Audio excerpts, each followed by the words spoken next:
Sushi gloves. Now, what makes them sushi gloves, you might think? Well, they have a perforated surface that makes sure that sushi rice doesn't stick to them as well. So this really helps you when making sushi because sometimes rice sticks to your hands, but this will stop that. So I'm sure you've all experienced it when making sushi. You try to pick up the rice just like this, and then it all sticks to your hands and you can't get it off and just ruins it all. Now, although you could use a little bit of water to mitigate that, these gloves make it way easier. You just pick up some sushi rice, and when you boil it together, it prefers to stick to itself rather than to your hands. Now, although one or two pieces are still sticking to the gloves, they're sticking very lightly. And as you can see, it's quite easy to make a ball of rice. Now, these could really help you with your sushi making.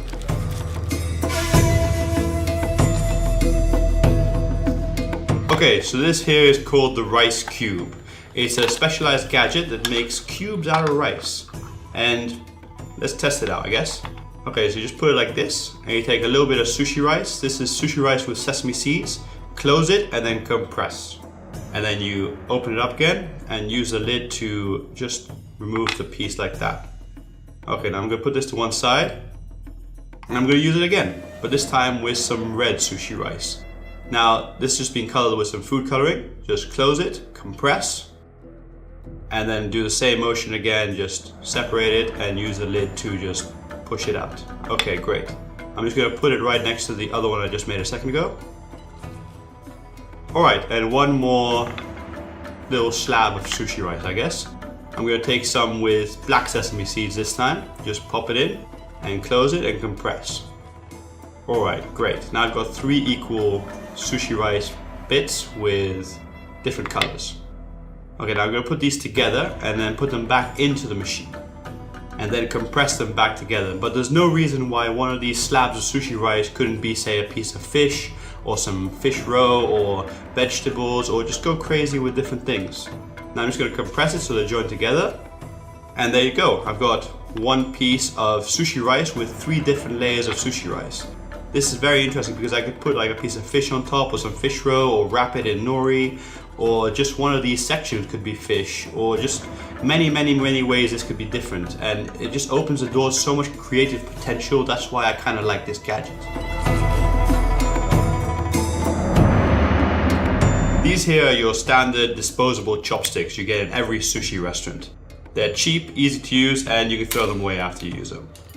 Now, these are a little bit more classy, made of nice wood, and these are even more classy, made of nicer wood. But if you want to be a real rock star, you're gonna need these. They're made of stainless steel, metal chopsticks. And if you take these to your local sushi restaurant, they're gonna consider you a sushi pro. I'll leave a link in the description below to where you can get some of these. I've bought nearly every sushi rolling mat on the market, and they're all okay to bad. Now, this is the one you want. It's made out of special plastic that has a non-bacteria, so it doesn't allow bacteria to spread, and it's super flexible, just like the bamboo rolling mats because of the way it's joined together. And it has these little dots on the surface which make it non-stick, so rice doesn't stick to as much, which means you don't need to wrap it in plastic or put it in a plastic bag. This is by far the superior, best one there is on the market, and you need this one if you're serious about making your sushi. If you've ever made sushi rice, you've needed a rice paddle like this maybe. This is a wooden rice paddle. Now, here is a plastic one. It's a little bit more smooth like this, and it's quite good. But you really want a plastic one with little dots on it. Now, these come with your standard rice cooker, and these little dots make it a little bit non-stick so the rice doesn't stick to the rice paddle as much. Now this is a superior rice paddle. What it's got is little bumps and bumps on the bumps, which make it super non-stick. So nearly no rice sticks to this rice paddle. And if you're serious about making sushi rice, this is the rice paddle you want.